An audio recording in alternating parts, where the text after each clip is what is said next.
Hi everyone. So I'm Kristen. Tuttie Fruitties is the farm here.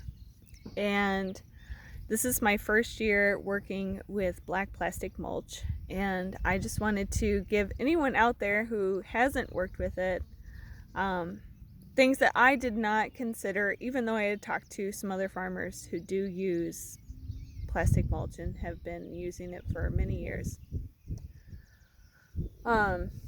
I didn't ask them these questions because I didn't know, and probably they had no idea about giving me any sort of information like this because they'd just been doing it for years. So here is some cilantro that I planted in the black plastic. That's zucchini.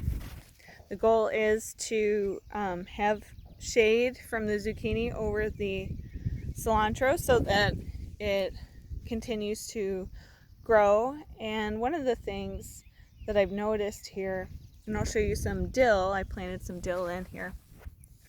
Dill is that if it touches the black plastic, it dies. So as you can see, this is doing fine, but this touched the black plastic and it died. It scorched it. So that's definitely something that I did not really think about, and no one told me about. So I went around and I made the holes a little bit bigger. I have a transplanter that I've been using, and but yeah, so some of the plants have died because they've been scorched like that, and some are doing fine, and some are coming back after part of them have been scorched, but then you can see that the inner part is getting stronger and better. So for instance, this chard here, as you can see,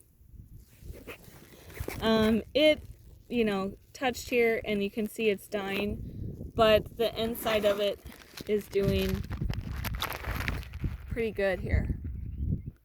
So if we go down the line, there are some that are looking a lot better and some that aren't looking so good. And that's the same with, I did celery in here and onions, and the onions are fine. They're, the bulb is growing underground. And that's for all the weed pressure, right? So you use plastic mulch to help with your weed pressure, and I can definitely tell a difference that it is helping. These flies are loving me today. And then I also was experimenting with romaine lettuce. I had no idea. I was like, well, let's give it a shot. And it's kind of the same with the dill that we saw. The outside part was fried, but the inside is coming back. It's growing back and it's thriving. So, but I'm definitely, you can see here's some romaine lettuce and it's doing pretty good. It's actually not dead on any of the sides here, this romaine lettuce. They are really small, so we'll see as they get bigger what happens along with the dill. The dill's looking pretty good here too. So anyways, I just wanted to share those things with people because as I said, it's my first year doing it, and just some things that I didn't know to ask and other farmers probably didn't know to say because they've been doing it for years. And no one said not to plant herbs in the black plastic. I said, what do you plant in there? And primarily everyone was like, well, we do onions and chard and zucchini and tomatoes and peppers. And I will plant all those things. And then I just did herbs because I thought, well, hey, why wouldn't that do good? Didn't think about the touching the sides and being too hot. And And then the lettuce as well in that way. I just thought weed pressure, I want to help with my weed pressure. I want to help plants to grow better and me not have to weed as much. I'm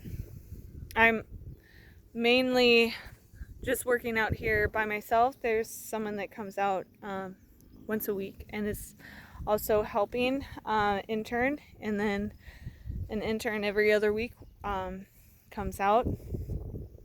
Otherwise, it is just me, and that's fine, but it's just a matter of figuring out how I can be the best farmer and grow the best produce that I can, with primarily it just being me. So that's why I wanted to go to the plastic mulch this year. The other thing that I wanted to mention is the water. So this has a 1-line drip irrigation through it. If you have 2, that would be better. This is set up that it's just 1, and that's what the tractor that I borrowed, that someone helped me with, lay it out. That's what it is able to do, is lay 1 strip of the drip irrigation. So it goes straight through the middle, and you have to watch when you're transplanting. I did snag it, so I had to patch that. But it really doesn't get the whole span of the area, right? So I have drip irrigation and overhead irrigation. So the drip irrigation, the line, and then the sprinkler head irrigation here as well. So, and that is because you won't get the whole area with the 1-line drip irrigation, so you got to use the overhead irrigation too. So that just makes it a little more time consuming. You can't just set the drip irrigation and go. You have to move the lines, or that's my process of irrigation, so that's what I use. And also it rained here, and all the plants that they're really thriving now. They love that rain.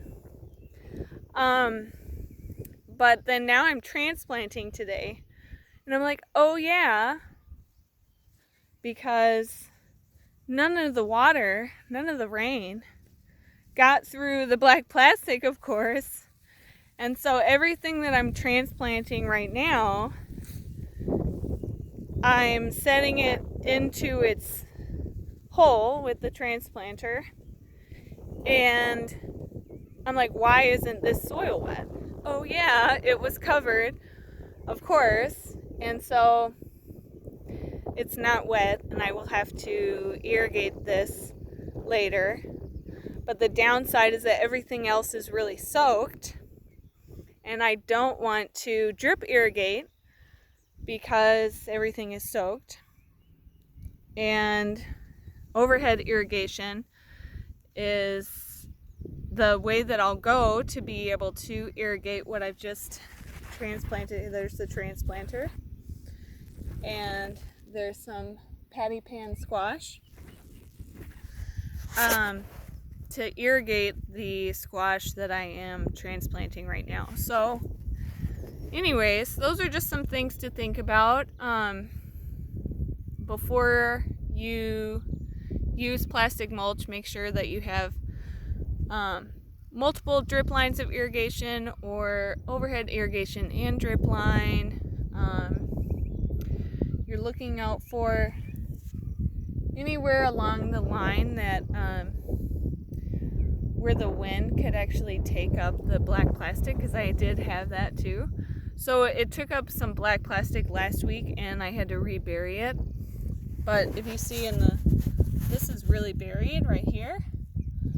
But if there's an area where it's not fully covered, and you have some strong winds like we do out here every once in a while, then it will take up the plastic very fast.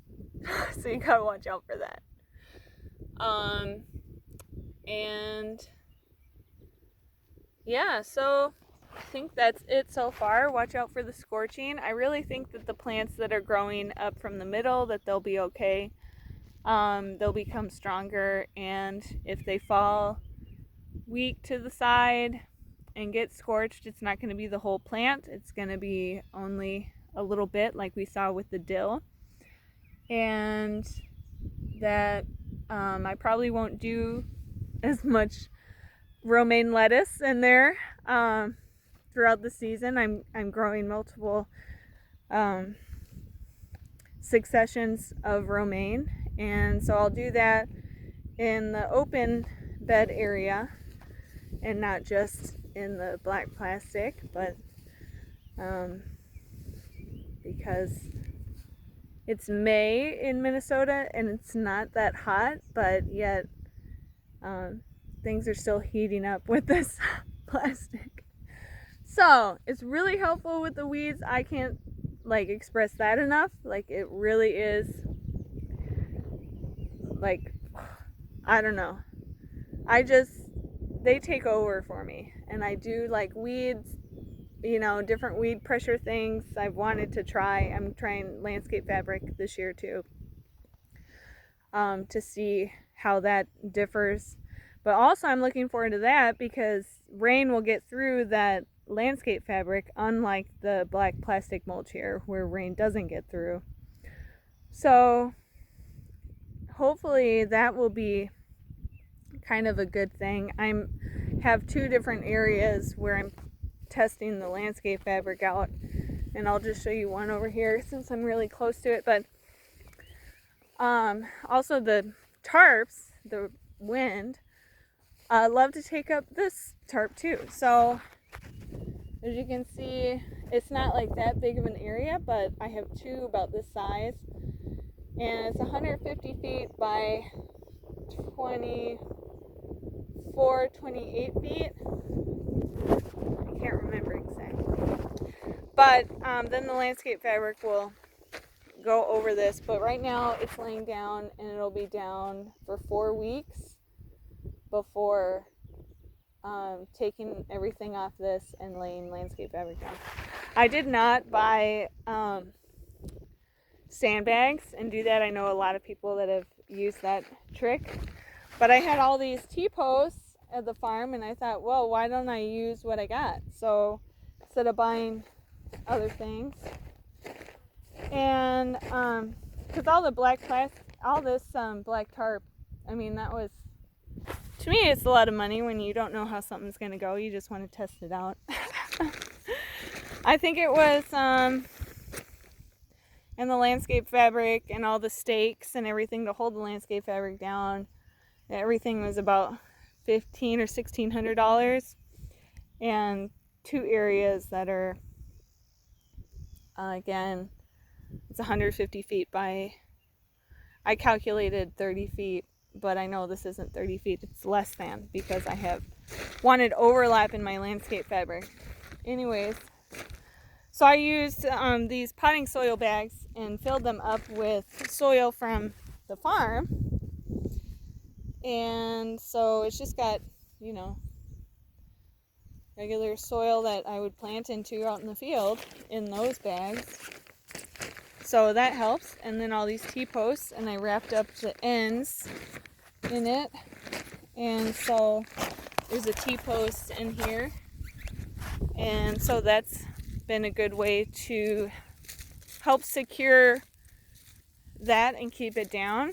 This area has actually done a lot better with the wind than the other area that I have, where the wind has taken up those tarps many times. But I told them, that's it. That's the end. You're not doing that anymore.